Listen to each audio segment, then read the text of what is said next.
En el nombre del Padre, y del Hijo, y del Espíritu Santo. Amén. Amados hermanos,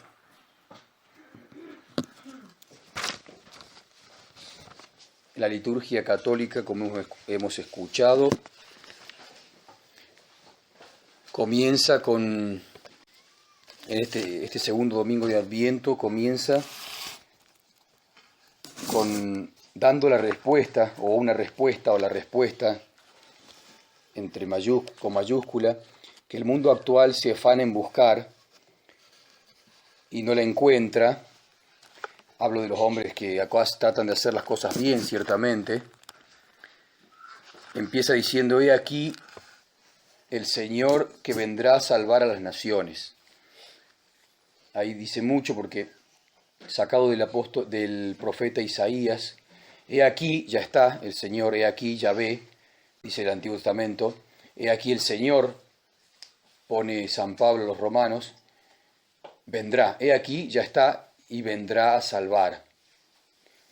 Quiere decir que todavía falta gran parte de realizar toda su misión de salvar. Somos salvados en esperanza. He aquí, ya está presente, pero vendrá a salvar.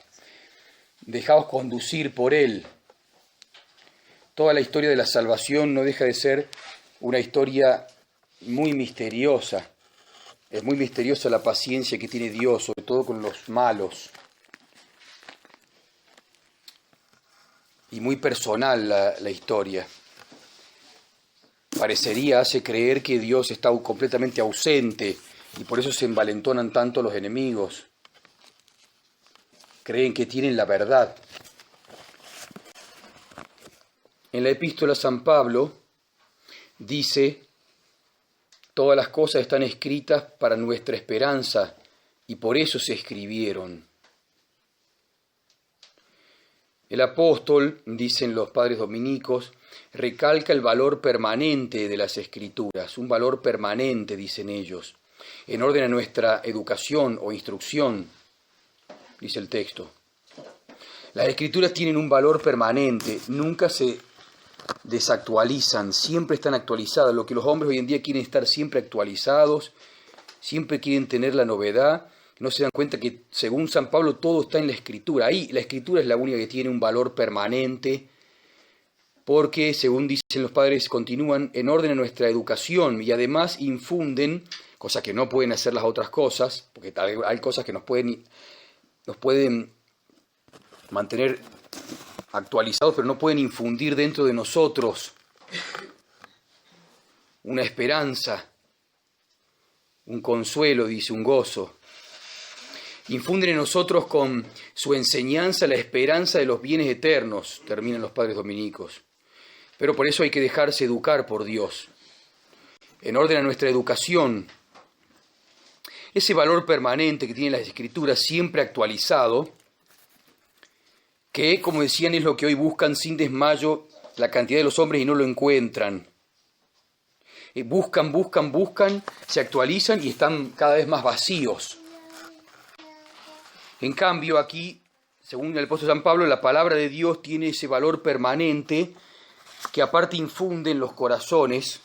Termina diciendo: el Dios de la esperanza os colme de todo gozo y de paz en el creer, en los que creen. Qué lejos que estamos de todo eso. Hay un motivo, ciertamente. El apóstol San Pablo dice en la carta a los tesalonicenses, la primera, que los enemigos del Evangelio, porque no todos obedecen el Evangelio, los enemigos del Evangelio, que ya sabemos quiénes son, los enemigos del Evangelio hacen todo lo posible, ya en su época hacían todo lo posible para que no se predique el Evangelio a los gentiles y para que se salven. Hoy en día, con todos los medios que han adquirido a lo largo de 2000 años, han hecho que los hombres no obedezcan el Evangelio. Y no solamente eso, sino que en vez de infundir, como hace la palabra de Dios, gozo, paz, en el creer, le han infundido en las almas una especie de un rechazo, una especie de odio a todo lo que sea del Evangelio, todo lo que sea de Cristo. Entonces la gente está muy mal dispuesta. Incluso hasta los que, como decíamos, los que quieren hacer las cosas bien, porque vemos que la gente no encuentra, no la busca mucho tampoco, pero no encuentra en las Escrituras ese consuelo, ese gozo, esa paz. Y menos la respuesta. Y hay que hacer un gran esfuerzo. Es porque los medios han progresado muchísimo. Si en la época de San Pablo dice San Pablo que aquellos que mataron a Cristo y que persiguen a los profetas nos impiden que le prediquemos a los gentiles para que se salven, cuánto más hoy en día está avanzado todo eso. Impiden que se predique el Evangelio para que se salven. Eso entonces hace que la gente esté como vacunada, esa palabra muy usada hoy en día, vacunada en contra de todo lo que es de Dios, todo lo que es verdadero, todo lo que es católico. Incluso aquellos que se dicen también católicos, vemos que no encuentran ese gozo, esa paz en el creer, ese consuelo. Hay que hacer un esfuerzo muy grande, hay que poner mucha diligencia, tendría que ser lo principal en nuestra vida porque de las cosas que más nos interesan, de esas sacamos fruto, provecho. Hay que poner en primer lugar. No digo todo el día, ciertamente, no se puede eso, por nuestra debilidad, pero sí ponerlo en primer lugar para poder sacar de esas flores, que son las Escrituras, algo de néctar para poder vivir, para poder hacer miel. Entonces ese valor permanente de las Escrituras en orden a nuestra educación infunde en nosotros, con su enseñanza, la esperanza en los bienes que Dios promete, aunque como decía es muy misterioso el plan, entonces es difícil, es una cosa difícil, cómo Dios se las ingenia para salir de todo esta confusión en la que nos han metido, y nosotros también hemos colaborado muchas veces. Ese valor permanente, si uno se deja instruir, dice que guía, infunde en nosotros la esperanza y guía también, y logra la paciencia y el consuelo, infunde paciencia y consuelo. Y por ser palabra de Dios nos conduce en la hora presente, hoy, aquí, en la situación de cada uno, en el estado que Dios lo puso, con todo lo que uno tiene. Pero, como decíamos, buscamos la solución en otras cosas. San Pablo dice que no, la palabra de Dios es la que dice que nos debe conducir en la hora presente, en medio de la más espantosa confusión, que eso significa Babilonia, confusión de lenguas, de pensamientos, confusión de todo. Tiene entonces las Escrituras, dice, la tienen como un libro histórico y poético, nada más, aunque es histórico, ciertamente. Sí, la tienen ahí como un libro histórico, lo tienen, es el libro más vendido de todo el mundo, pero no lo lee nadie, y no basta solamente leerlo, hay que interesarse por él. Y como decían, hoy en día es muy difícil, habría que leer muchos comentarios para poder sacar un poco de jugo. Porque como dije, nos han vacunado contra todo lo que es del Evangelio, entonces cuesta mucho encontrar. Uno se pone a leer solo tal vez y quiere hacer un esfuerzo y está un día, 2 días, después se cansa y lo deja. Y eso pasa, como estoy hablando de la gente de buena voluntad, no estoy hablando de los perversos que no les interesa. ¿Por qué? Porque han hecho un mundo donde, si ya en la época de San Pablo hacían todo lo posible para que no puedan predicar el Evangelio a los gentiles, imagínense cómo está ahora esto, avanzado. Y dentro nuestro también, todos los medios de comunicación, muy sutilmente, muy satánicamente, incluso después las personas se hacen eco de todo eso y son enemigos del Evangelio sin saberlo muchos. Están por supuesto los enemigos declarados, los 666, ciertamente. Bien,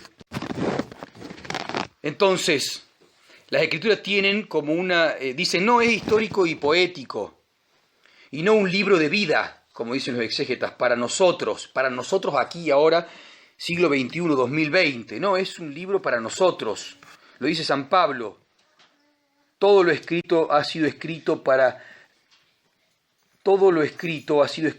nuestras enseñanzas y para la paciencia y consolación de las Escrituras, y tengamos la esperanza. ¿Eso a quién se cree que se refiere? ¿Solamente a los que escuchaban, a los romanos que les mandó la carta? No, esto es atemporal. La palabra de Dios no tiene límites. Instruye en todos los siglos. Instruyó a San Bernardo, instruyó a San Pío X, nos quiere instruir también a nosotros. Pero como digo, el mundo está muy difícil y hay que hacer un esfuerzo muy grande. Bien, sigamos. Entonces, no es un libro poético, aunque tiene poesía ciertamente. No es un libro solamente histórico, aunque es histórico. Es un libro que nos conduce a nosotros, nos quiere enseñar. Cuanto en él está escrito debe ser nuestra regla orientadora. Nos revela los misteriosos caminos de Dios y con él cómo todo lo hace para el bien de los fieles Dios. Aunque misteriosamente y aunque muchas veces en ese hacer es doloroso para cada uno. ¿Por qué Dios habrá utilizado este medio que tanto me duele? Y algo de culpa tiene uno por los pecados y por muchas cosas, pero si uno tiene fe, si pudiese ver todo el plan, como ven los salvados, agradecen que Dios los ha puesto en distintas pruebas porque después Dios quería conducirlos a la salvación. El padre Lagrange dice, habiéndose escrito todo esto por un espíritu profético, que es el Espíritu Santo, tiene una relación especial con la enseñanza y con nosotros, dice él. Él lo está diciendo hace 70 años atrás. Se aplica a todos. Habiéndose escrito todo esto con un espíritu profético, tiene una relación especial con la enseñanza y con nosotros. Sobre todo con los que escrutan, estudian y entienden que estamos en el tiempo hacia donde se dirige toda la antigua economía. Como todo se dirige a la segunda venida, entonces todo nos tiene que dar esperanza en eso. Sin embargo, vemos que no da la esperanza en eso. Al contrario, casi ni se les ocurre pensar en esas cosas. Recién ahora hay algunos que están empezando, después de tantas desilusiones, a echar mano a las Escrituras y a las profecías bíblicas.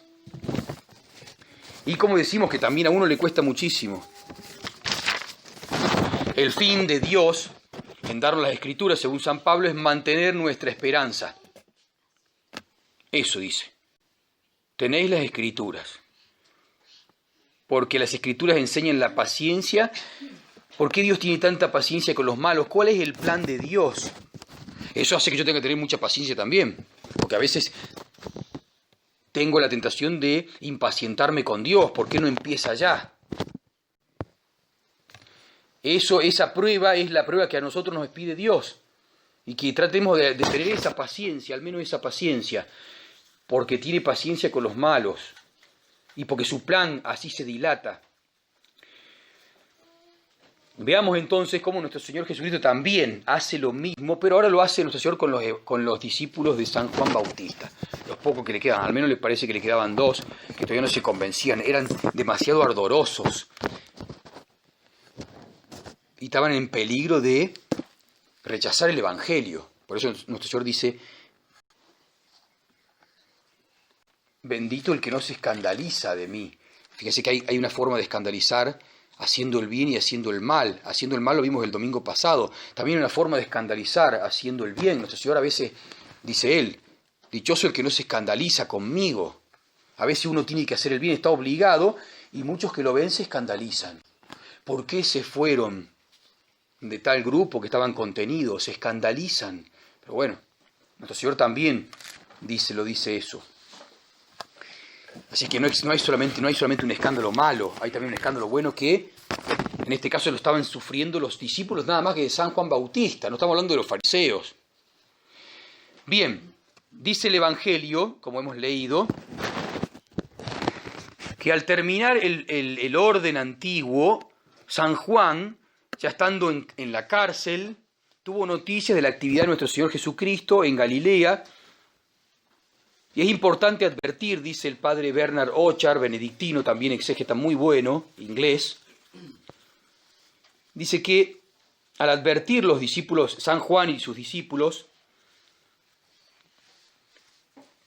la actividad que había llevado adelante o había empezado nuestro Señor, suscitó entonces una pregunta en San Juan Bautista, que manda a 2 discípulos que estaba preso para que se la formulen a nuestro Señor.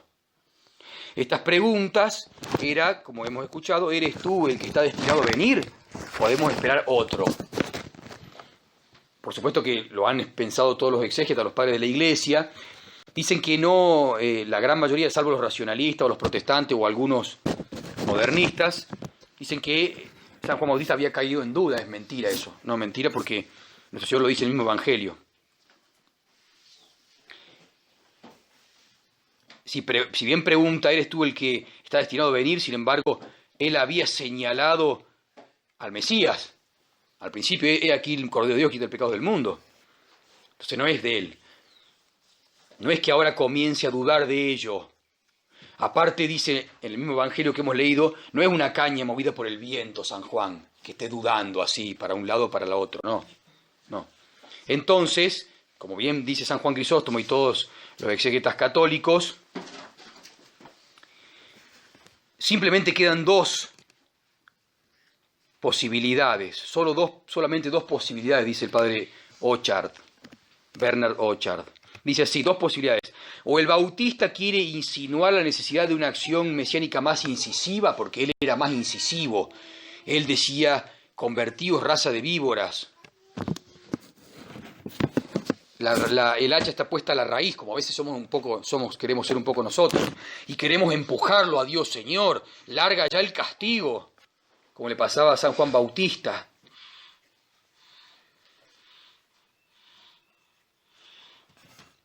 Como él muestra, por ejemplo, nuestro Señor toma esa iniciativa recién en el capítulo 23 con las denuncias y con los ayes contra los escribas y fariseos. Ahí se pone más como San Juan Bautista, pero fue un poco mucho después.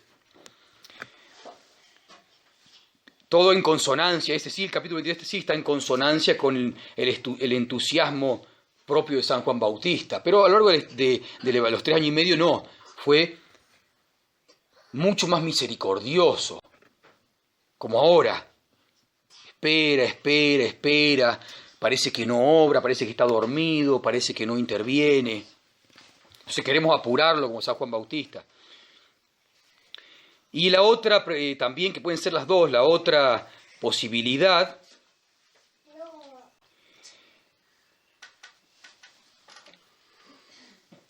envía a sus discípulos para que se instruyan. ¿Por qué? Porque, como dice el padre Filión, corrieron el mayor peligro de desviarse de la salvación mesiánica. No, entonces este no es el Mesías, dijeron. No, si no es como San Juan Bautista, si no es como nuestro maestro, si no es como nuestro maestro que es mucho más rígido con todos los malos, entonces no, nos hacemos esenios. O corrían el riesgo de volver a la sinagoga y no hacerse del Evangelio, no someterse a San Pedro, por ejemplo, a San Juan, a Santiago, a Andrés. Porque los discípulos estaban bien, no ayunaban, veían muchísimos milagros. Nuestro Señor, venían los fariseos y lo ponían en un aprieto con una pregunta que nadie había podido responder y la resolvía magistralmente. Le traían una mujer pillada en adulterio y la perdonaba y nadie podía decir nada, se tenían que retirar. Entonces, era difícil. Con eso no llegamos a nada, habrán dicho los discípulos de San Juan Bautista, que le quedaban 2 nomás y se iba a morir. Estaba en la cárcel, entonces que hizo el último esfuerzo, los mandó a preguntarle para que el Señor le saque la duda. Envía a sus discípulos para que se instruyan. Este último supuesto es más complicado, dice el exégeta. A los discípulos se les concedió el privilegio de presenciar muchos milagros. Así le responde nuestro Señor a estos 2 discípulos de San Juan Bautista. ¿Y qué le responde? No le responde diciéndole, yo soy el Mesías, ustedes deben obedecerme a mí. No, apela también a las profecías antiguas. Fíjense qué interesante. Dice el exégeta, el Mesías está en medio de ellos. No hay motivo para que los discípulos de Juan duden, ni para que Juan Bautista exija una declaración mesiánica más explícita. Eso le responde. Quédense con lo que tienen. Como hemos leído, quédense con lo que ven y sobre todo con el testimonio de los profetas antiguos. Nuestro Señor justifica su persona y su proceder con las escrituras antiguas. Fíjese el valor que tienen, cómo nuestro Señor la utiliza. No es que dice, sí, créanme a mí. No. ¿Qué dice Él?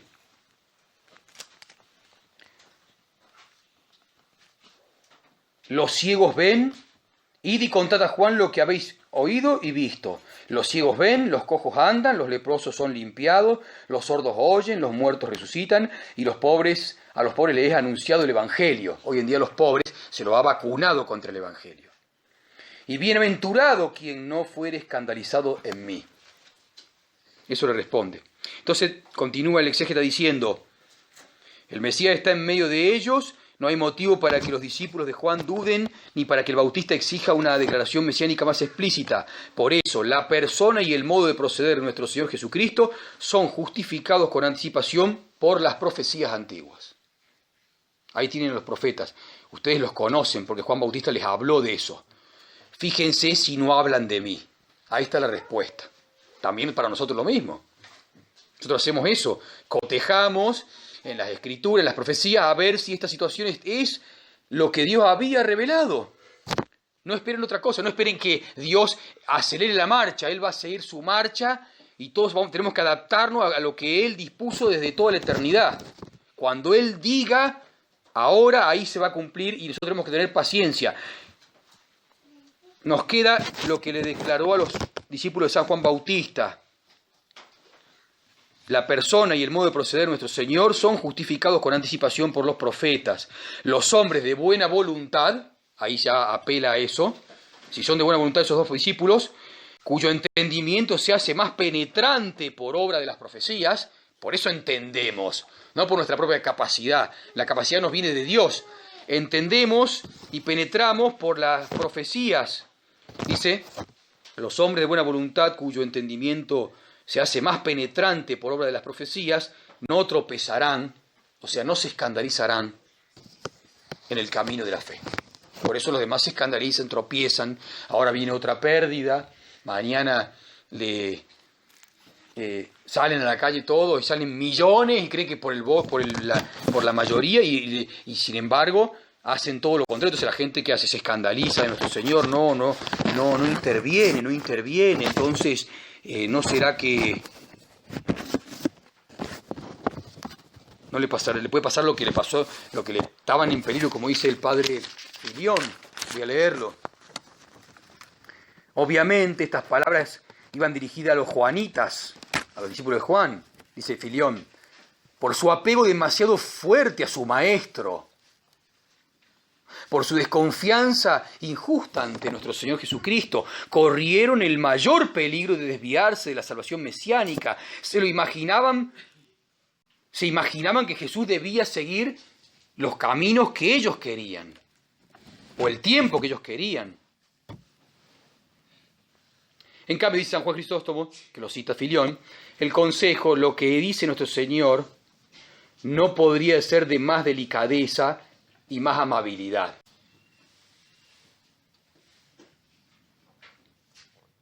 Porque les dijo, fíjense en las Escrituras, ahí no solamente van a encontrar la respuesta, sino que ahí van a encontrar aparte, como dije, algo que les va a entrar dentro de ustedes y les va a dar el consuelo, la paciencia, el gozo, la paz en el que cree. Así dice, porque no solamente una cuestión intelectual, bueno, leemos acá, no, lee acá y uno le entra en el alma y le consuela y lo convence y le da fortaleza para seguir adelante, para esperar el plan de Dios. Cosa que, como digo, no cuesta romper ese cascarón, porque como digo, estamos como todos vacunados en contra del Evangelio. En la medida de que consumimos medios de comunicación, sobre todo si le creemos más a los medios de comunicación que a la Escritura. Hay personas que no, que le creen y a los otros lo ven como una especie de confirmación de lo que está haciendo Dios. Lo ven escondido a Dios en el obrar de los malos, como los malos son conducidos por los demonios, todo hacia el plan que Dios tiene ya planeado y ya revelado en sus profetas, en sus profecías, por su espíritu profético, con mayúscula, por el Espíritu Santo. Pero cuesta. No digo que todos tengan que leer y estudiar, no, al menos escuchar, investigar o preguntar y dejarse, como dice, dejarse educar por ese espíritu profético que tiene, dice Lagrange, una relación especial con la enseñanza y con nosotros. Porque como vimos, no lo hemos visto, pero sí lo hemos visto entre nosotros, como vimos, el espíritu profético, dice San Pablo, es juzgado por los profetas. Aquí nuestro Señor parece que se quiere someter a los profetas antiguos. Porque en realidad es la misma palabra de Él, dicha hace 500 años, 700 en el caso de Isaías, 500 en el caso de Daniel. ¿Por qué? Porque nuestro Señor Jesucristo habló en el Antiguo Testamento, vean, está escrito, y ahora ¿qué dice? Vean lo que yo dije en el Antiguo Testamento, o vean lo que yo dije en las profecías bíblicas. Si es una sola palabra, es una sola voz. Es la voz de Dios, escrita en diferentes momentos, desarrollado un plan de la salvación de los 6.000, 7.000 años, todo desarrollado en un libro llamado Las Escrituras. Entonces, es lógico que nosotros no le iba a servir de nada a los discípulos de San Juan que le digan, no, yo soy el Mesías, ustedes créanme a mí, no. ¿Por qué? Porque si fuese así, entonces cualquiera que se dice que es el Mesías, habría que creerle. No, dicen, no. Vean lo que yo digo, si es coherente con lo que yo dije hace 700 años. Y si es así, es porque se está cumpliendo. Es la misma voz. Lo mismo pasa hoy en día. Pero hoy en día tenemos mucho más desventajas que tuvieron los discípulos de San Juan. No tenemos como maestro a San Juan Bautista, pero como digo, sí tenemos el Espíritu Santo que nos va guiando. Para terminar, vemos entonces cómo nuestro Señor Jesucristo confirma todo lo que hace, lo confirma con las palabras de los profetas.